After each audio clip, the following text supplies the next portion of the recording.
So I'm calling this final opportunity to speak with you.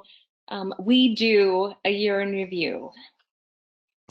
I don't know if you noticed or not, but each time I wrote an article for our newsletter, initially it was twice a month, and that came around very quickly. And then once we had Under the Dome, we did transition the newsletter to just monthly. But these are the topics that I chose to write on.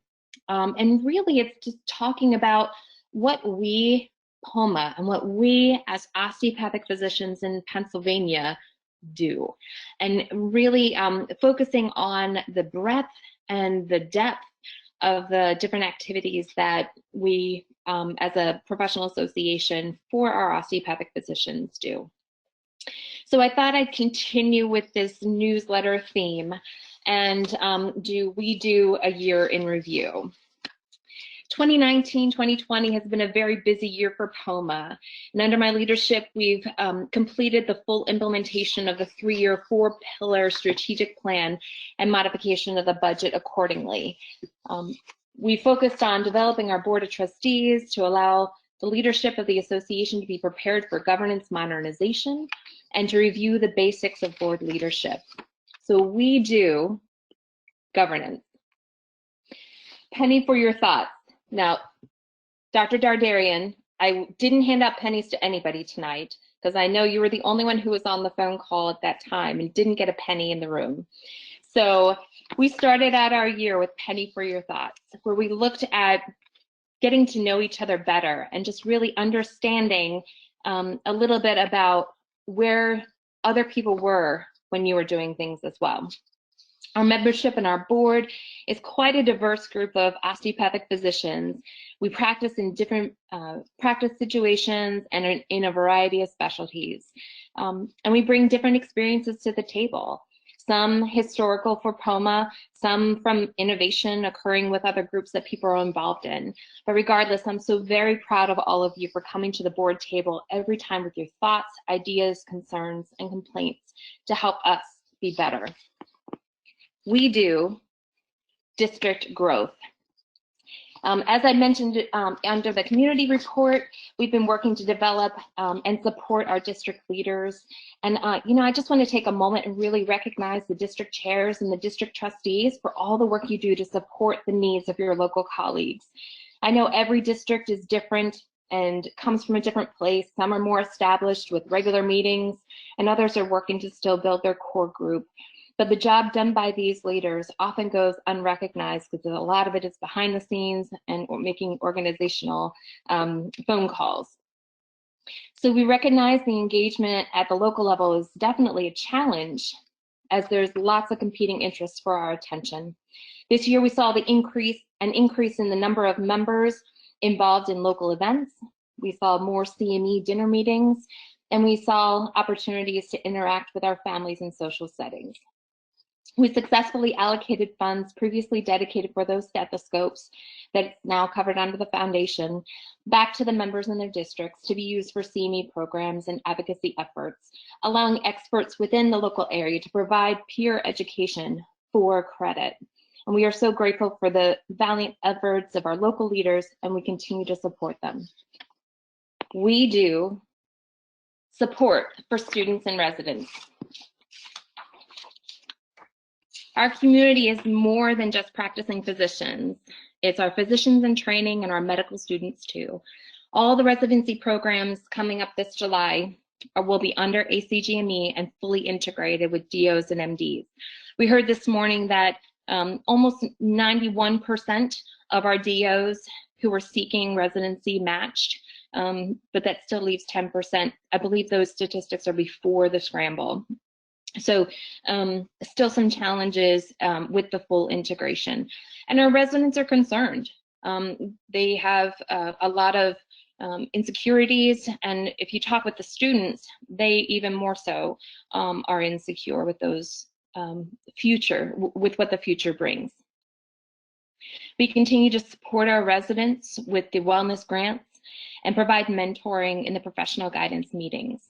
these conversations and the ideas that flow from these meetings are extremely invigorating.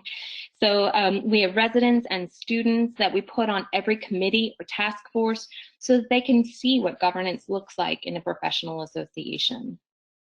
I had an opportunity to speak with second year osteopathic students up in Lecom Erie on our way to Peak and Peak in the beginning of March. And I was able to speak with them and just really encourage them. They're scared because they haven't gone on rotations. We've all been there. But I think even more so, it's the 2 years after when they have to vie for residency positions or not have an opportunity to practice medicine. So they're very nervous, like we all once were, but they're very empowered by the passion that they see in their osteopathic mentors and preceptors. And for many of you, that is you. What an amazing time and crazy time to start your medical career, but it encourages me to know that the students are passionate about being osteopathic. We do virtual CME. You know, in the face of this pandemic, we jumped 2 feet full speed ahead into the world of virtual CME. We've discussed at length the desire to redefine CME for the practicing osteopathic physician given the changes that we're seeing in undergraduate and postgraduate education. And POMA, this year we embraced the option to change the medium for the conference, and I hope that you all were able to enjoy the first day of education. We do responsive resource publications. In response to the pandemic, we developed a weekly COVID-19 newsletter that incorporated details and links and resources that matter to our physician members in Pennsylvania at a time of crisis. With the need for up-to-date information on legislative issues, we then, at the beginning of the year, had developed the monthly Under the Dome publication to specifically highlight the physician practice specific activities in Harrisburg. We adjusted the usual semi-monthly general information newsletter to monthly to allow for this legislative publication to focus on these key activities for POMA. And you may already follow us on social media, hashtag POMA Proud. I hope that you find things that we publish on Twitter, Facebook, and LinkedIn to be interesting and informative. We do advocacy and legislative education. POMA has never been so active politically. We continue to fight the scope of practice issues, protecting patients to provide them with the best, safest care. The legislative consultant RFP process dominated activities at the end of 2019, but through the process, we were able to better define our current and future legislative needs and initiatives. We continue to be involved in coalitions that support our stance on healthcare-related issues in Harrisburg, and this joining of forces with other physician interest groups allows our voice to be heard more loudly. This year, with the Under the Dome publication, it has been so well received by members. We anticipate opportunities to educate legislators about osteopathic medicine in the upcoming session, provided we can get on the Hill. We plan to have a DO Day on the Hill in Harrisburg next spring. More details of that are being worked out now. And POMA is an increasingly powerful influence for our members and our patients in Pennsylvania. We do Next Level CME. We celebrated the awarding of provisional status from the ACME after 2 years of effort. And with this status, we can provide AMA credits alongside of our AOA credits to better serve the CME credit needs of our members. With growth and development of our continuing medical education programs, including the virtual platform and enduring web-based library of pertinent topics aimed at residents and practicing physicians, we're developing a marketing plan, securing the technology, and figuring out the right size of the staff to meet those future needs. And lastly, we do development, scholarship, and grants. As I shared in the foundation report, that we have an opportunity to partner with our students, with our residents, and also with practicing physicians for financial support for activities that promote osteopathic principles that promote osteopathic research and also benefit us for education purposes. We also created in this last year a simplified mission statement, and are in the process of modernizing the bylaws.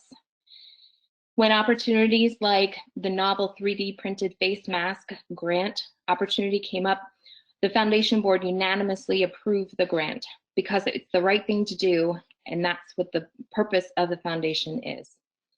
So I just wanted to say that I am so #POMA proud, and I'm honored to have had the opportunity to serve the membership for the last year. Thank you.